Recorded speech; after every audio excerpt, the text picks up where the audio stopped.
Have you ever wondered what games you should keep or you should lose? Find out here at Purge Reviews. My Hero Academia Plus Ultra, the board game, is based on the popular series My Hero Academia. Now, when me and my daughter first sat down to play this, we hadn't watched the show. We went back and watched a few episodes and kind of got a good feel of how it all plays together. This plays a lot like King of Tokyo, but you're trying to get points by doing challenges as you move around the board. It has that familiar Yahtzee mechanic of, I'm going to roll the dice and I have a couple re-rolls to try to get the results that I want. There are some ways to mitigate the dice, usually through re-rolls, that kind of progresses, but you're looking for certain combinations. So each part of the board might have icons that you need to overcome or to match. In order to do that, you have to roll the dice or mitigate the dice in order to do so. The board game itself lacks any kind of story that brings it into the universe. It does have a lot of playable characters, which is a plus for us, a lot of variety, and each character, as they do in the show, has a quirk. Now, these quirks are like superpowers, if you will. But not all superpowers are equal, so some are definitely better than others. There's not a lot of balance to the game. And that's okay. If you're just looking for something fun to play with your kids or big fans of the show, yes, I would have liked it more balanced, but some are just clearly better than others. There's just no doubt about it. It's not an opinion of mine, but if you looked at these two powers and one was, add 6 to the dice at a maximum of 6, and that one's re-roll the dice, the one that adds a 6 is clearly better. That's just an example. That might not be one of the game, but you can clearly see the point that I'm trying to illustrate. As for the game itself, it's fine. It's very simplistic. It's a mass marketing type game. Anyone can play it, but you can tell they were trying to do something different. They probably didn't have the talent level or maybe the ability to do what they were seeking out to do, but they definitely gave it the old college try. Now, this is for fans of the show. I think that you're going to enjoy this game enough. Playing with the different characters will keep the variety there. It's a great way to spend an afternoon playing with your kids if they're a huge fan of the show. For me, it's going to be a keeper to play with my daughter. This is something I think we can progress through. She likes simpler games. It has that competitive edge to it. And it was a winner for us, but it's not going to knock your socks off. Barely a keeper. Here's My Hero Academia Plus Ultra board game, the longest board game in the history of mankind. I think this is okay. I mean, I didn't know a lot about the series when I started playing this. I thought this guy looked kind of cool, and this guy just looked weird and creepy to me. So you're going to get a rulebook here, which we'll take a look at in a few minutes. You're going to have your board that will sit on top. Now, this board really doesn't do a whole lot. It's really just a spot to put 4 cards, and you have this thing over here. It's fine. Doesn't really serve a purpose. You're going to have damage tokens and victory point tokens. They're fine. A little bit generic, but that's okay. And then you're going to have a bunch of standees. Now, these, they're not acrylic and they're not miniatures.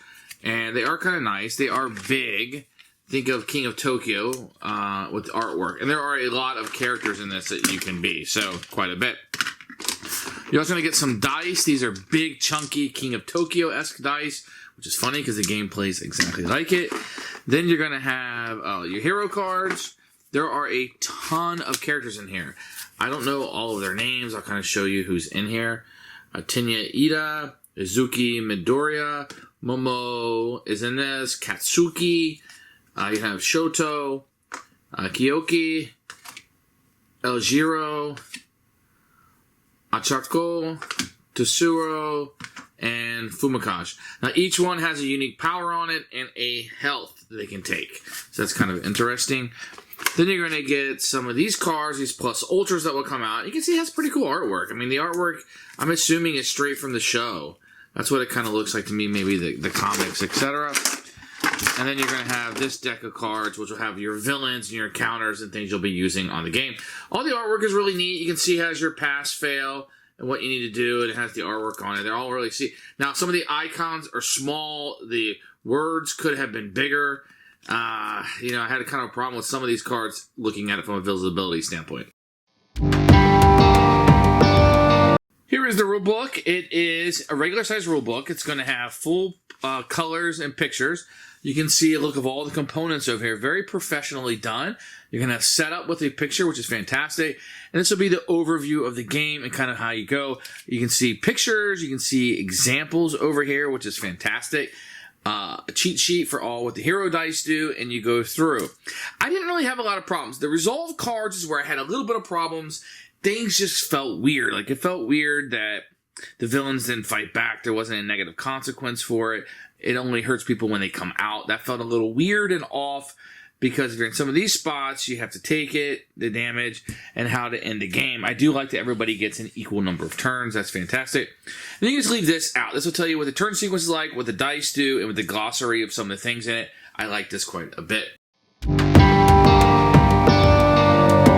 going to put your board in the center of the table, then you will pick a character. It is important to note that each character has a different power. I don't feel like all of the powers are equal. Let me give you an example here. If you take Katsui and Tenya. So if you look here, on each turn you're allowed to move. Well, Tenya gained 1 victory point after you move to a new location. So every turn you can move for free. So if you just move, you're going to get a victory point. Well, he's going to give you a victory point after spinning dice, gain a victory point if a villain took 1 or more damage from your results. So you're going to only get, he's only going to get a victory point if a villain is out and you're there and attack it. So you could theoretically get this every turn. So 20 turns would be the maximum for the game. This guy is requiring on a card being out and then rolling something on a die. Clearly that's not balanced. That's not equal to each other. This one is clearly better because I can just choose to move every turn free of cost and get the victory point. So whatever characters you choose, you'll put them right here. You'll shuffle up these cards and you'll put 4 of these out on the board and put them in each location. Now what I'm going to do is I'm going to put different types of cards out just so I can showcase to you what they do. You will also choose a number of these, 3, and these will come out, and these are bonuses. Once again, the font on these are very small, but just know you can earn these. So like this one says you can spend 3 fists and take this card, and then you're going to get this additional die that you'll roll every time. If somebody did it again, they could take this card from you. It doesn't stay there forever. If you have the most events, you take this and you gain 3 victory points. If somebody then gets the most, you lose 2. So you get 1 that you'll keep with you all the time, and they'll get the 3 victory points. So just kind of know these are up there. On your turn, you're going to move to a location. You can move wherever you want, and then you're going to roll the dice Yahtzee style. What I can do is, the skulls are bad, you don't want to keep those. Let's say I wanted to keep, what am I trying to do here? Let's say I went over here. This card right here will tell you to complete it. I need a heart, a skull, a fist, 1, 2, 3. So I need 1 of everything. That is pretty difficult. I got a 1, 2, 3. Look, I got almost 1 of everything. I just need a fist. So I'm going to do a reroll. Did not get it. I can get my second reroll, and I failed. So because I failed this card, this event, I would lose 5 victory points. But if I had succeeded, I would have gained 8. It's a really hard one, and it's really nice. So I would lose 5 victory points. I did not accomplish that. Now, the heart allows me to heal, or I could heal somebody else in my location. If I heal somebody else, I get a victory point. If I heal myself, I do not. It's important to know that you can be taking damage as the game goes on. If you ever, like in this case, 8 or more, then I would have to give up 3 victory points and I would come back to the central location. So you don't want to be dying a lot because you'll lose. Now the villains, when they come out, they are going to always have a reveal. Each hero takes 2 damage. The allies, you're just going to go there and spin this amount. Spin 3 victory points. I have this ally, which gives me an ongoing power. And the encounters kind of work the same way. If you spin 3 skulls, you get 3 victory points. At the end of a turn, as long as this is still on the board, each hero is going to lose 1 damage. And each card will kind of react differently. So the hearts allow you to heal. The skulls are negative. If you have one of these at the end of your turn, and these are rerollable, then you either lose a victory point or you take a damage.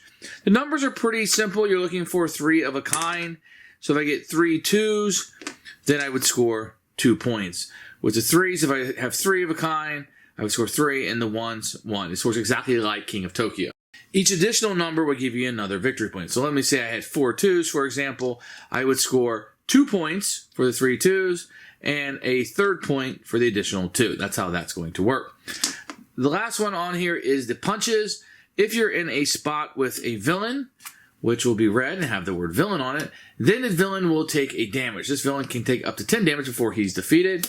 and you get a victory point for each damage you assign to a villain. It's another way you do that.